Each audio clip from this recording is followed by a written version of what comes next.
आज का यह दिव्य संदेश तुम्हें यूं ही नहीं प्राप्त हुआ है।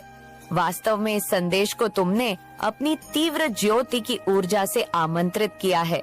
इस संदेश को तुमने अपने आकर्षण शक्ति से अपने ऊर्जा क्षेत्र में खींच लिया है। मेरे बच्चे, तुम्हारी जो लंबे समय से प्रार्थना रुकी हुई थी, तुमने जो कुछ मुझसे कहा था, अब उसे पूर्ण करने का एक बहुत ही खूबसूरत समय आ गया है। मेरे बच्चे, मैं तुम्हारी सभी बातों को निरंतर सुन रही थी। तुम्हारी सभी भावनाओं बहुत सच्ची थी। जो भी तुमने मुझसे मांगा है वह पूर्ण करना कोई बड़ी बात नहीं है और इसलिए मैं उसे पूर्ण करूंगी। मेरे बच्चे, तुम्हें यह संदेश पूरा सुनना है।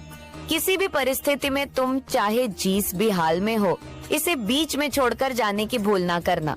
मेरे बच्चे, तुम एक पवित्र आत्मा हो। तुम्हारा हृदय सच्चा है। तुमने मुझसे जो भी कहा है उसे बड़े ही साफ मन से कहा है और यही कारण है कि आज तुम्हारे सामने यह दिव्य संदेश प्रकट हो गया है। वास्तव में यह तुम्हारी ही प्रार्थनाओं का फल है जो तुम्हें आज मिला है। यह संदेश तुम्हारे लिए अत्यंत ही महत्वपूर्ण है। इसमें उन सभी सवालों का जवाब है जो तुम इधर उधर ढूंढ रहे हो। मेरे बच्चे, अभी संदेश को लाइक करो। यह करना तुम्हारे लिए आवश्यक है। यह सांकेतिक रूप में तुम्हें सब कुछ समझाएगा, लेकिन तुम्हें विचलित नहीं होना है। तुम्हें डरना नहीं है। मैं यहाँ आई हूँ ताकि तुम्हारी सभी परेशानियाँ जड़ से खत्म हो सके। एक बार यदि उनका अंत हो गया तो वह फिर तुम्हें कभी पीड़ित नहीं करेंगे। ये वही चमत्कार है जिसकी आशा में तुम मुझसे रोज बातें करते हो। मेरे बच्चे, मैं तुम्हें ये राज बताने आई हूँ कि जब जीवन में दुख आता है तो सुख भी उसके पीछे छुपा हुआ होता है। पर्दा ओढ़े सुख ये आस लगाए बैठा होता है कि कब दुख अपनी पूर्ण चरम सीमा को प्राप्त करे और सुख उसका विनाश करके हावी हो जाए। यह सुख तुम्हारे जीवन में आ चुका है। दुख का समय भले ही लंबा हो सकता है, लेकिन वह कभी भी हमेशा के लिए नहीं होता। दुख को भी एक समय के बाद पलायन करना ही पड़ता है। इसलिए मेरे बच्चे, धैर्य रखो। जो धैर्य रखता है उसका जीवन सरल और सफल होता है। मुझे पता है तुम कभी भी हार नहीं मानते और हमेशा अपने मन में यह विश्वास रखते हो कि तुम अपनी हर हार को जीत में बदलो। मेरे बच्चे, तुम परिश्रमी हो, तुम बहुत मेहनती हो। बस तुम्हें वह मार्ग ढूंढना है, वह कार्य ढूंढना है जिसमें तुम सबसे ज्यादा मेहनत कर सको, जिसमें तुम्हें संतोष का अनुभव हो सके। मेरे बच्चे, अपने मन की कुलता को शांत करने के लिए तुम्हें अपने भीतरी मन को शांत करना आवश्यक है। जब तुम्हारा भीतरी मन शांत होगा तभी तुम अपनी परिस्थितियों को समझ पाओगे। मेरे बच्चे, एक रिश्ते में 12वें के साथ रहने के लिए तुम दोनों को ही अपने आप को साबित करना होगा। तुम दोनों एक नए रिश्ते को समझने के कितने लायक हो, पहले तुम्हें यह सिद्ध करना होगा। और मैं यहाँ तुम्हारे आत्मसंगी की बात कर रही हूँ। मैं तुम्हारे उस साथी की बात कर रही हूँ जो जन्मों जन्मों से तुम्हारा अंश रहा है, जो तुम्हारे न केवल जीवन का बल्कि सूक्ष्म जगत का भी अंश रहा है। मेरे बच्चे, मनुष्य रिश्ते का चयन तो बहुत आसानी से कर लेता है, लेकिन उसे निभाने के लिए उसे अपने आप को सक्षम बनाना पड़ता है। यह कार्य दुष्कर प्रतीत होता है, कठिन प्रतीत होता है, इसमें जटिलता आती है। मेरे बच्चे, तुम्हें बस कुछ समय का रिश्ता तो नहीं चाहिए। तुम्हें एक ऐसा रिश्ता चाहिए जो सालों साल तक चले, जो हर पल नया हो, जो अनोखा हो, जो एक ऐसी मिसाल बने कि दूसरे भी उस रिश्ते को देखकर गर्व महसूस करे, दूसरे भी ये सोचे कि रिश्ता कितना ही खूबसूरत और प्यारा है। मेरे बच्चे, आने वाला समय तुम्हारे लिए बहुत महत्वपूर्ण है। आज से ही तुम्हारे जीवन में बहुत सी घटनाएं घटित होने लगेंगी और आने वाला समय होगा जब यह अपने चरमोत्कर्ष पर होगा। यहाँ से तुम्हारे लिए चीजें बदलेगी, नई चुनौतियाँ तो आएंगी, लेकिन नए अवसर भी सामने आएंगे। मेरे बच्चे, लोग जो कभी तुम्हें गिराना चाह रहे थे वह तुम्हारे सामने झुकेंगे, वह अपनी हार स्वीकार करेंगे और तुमसे भीख मांगेंगे। यह भीख धन की नहीं बल्कि रहम दिली की होगी।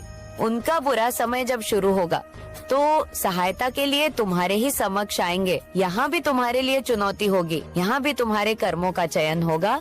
लेकिन मेरे बच्चे, मैं जानती हूँ कि तुम कितने सक्षम मनुष्य हो। तुम दूसरों को पीड़ित नहीं देख सकते, तुम तो अपने शत्रुओं का भी भला करने का ही विचार करोगे। लेकिन यह वही समय है जब उन्हें यह सबक हासिल होगा कि उन्हें तुम्हारे साथ कोई भी बुरा व्यवहार या कोई भी बुरा षड्यंत्र नहीं रचना चाहिए था।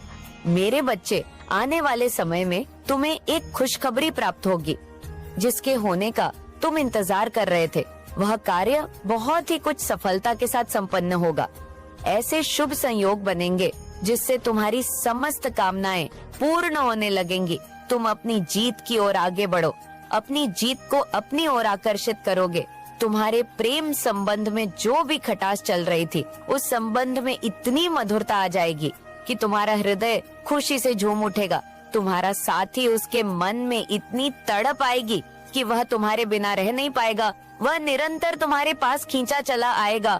तुम दोनों का रिश्ता इतना मजबूत हो जाएगा कि तुम सोच भी नहीं सकते। तुम दोनों अपने रिश्ते की गहराई को समझोगे।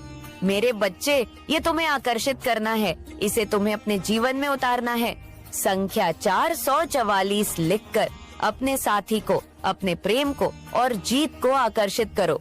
तुम निरंतर यह संकल्प लो कि तुम आगे बढ़ रहे हो। अपने आप को स्वीकृति दो, वह सब स्वीकार करने की जो तुम्हें जीत की ओर ले जाएगा। मेरे बच्चे, अपने आप को मजबूत रखने के लिए, अपने प्रेम संबंध को मजबूत रखने के लिए तुम्हें अपनी स्वीकृति देनी होगी। निरंतर बोलो कि मैं अपनी खुशियों को आकर आकर्षित कर रहा हूँ। मेरे बच्चे, यह संदेश जो आज तुम्हें मिल रहा है, जिसे वे छुपा रहे थे, आपके ऊपर छुप छुप के वार कर रहे थे, वह तो असर हुआ नहीं है। लेकिन अब कैसे बचा जाए? और आपके बारे में लोगों से कहते फिर रहे हैं कि वो मुझे डांटेगा, वो मुझ पर गुस्सा करेगा, वो मुझ पर क्रोध करेगा। अब मुझे बचाओ। अब आपको कौन बचाएगा? ऐसे व्यक्ति को कौन बचाएगा जो किसी के लिए गलत थिंकिंग रखता है, जो गलत सोचता है? यहाँ पर इनकी बातें हुई थी और अब होंगी आपकी बातें की।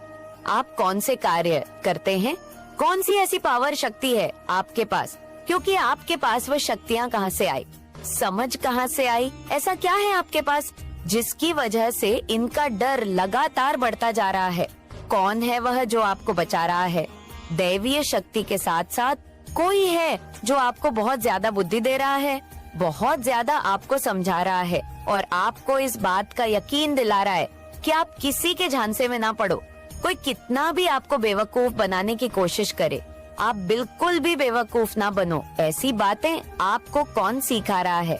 एक दी स्टेट यहाँ पर साफ साफ बताया जा रहा है कि आपके पास शक्ति तो है ही, लेकिन आपको जो बुद्धि मिली हुई है वह कुछ इस प्रकार की है कि लोगों को साइलेंट रह के कैसे झुकाना है, किस तरह से उनकी पोल खोलनी है, किस तरह से उनकी सच्चाई का पता लगाना है। ये ईश्वर ने आपको बुद्धि दी है।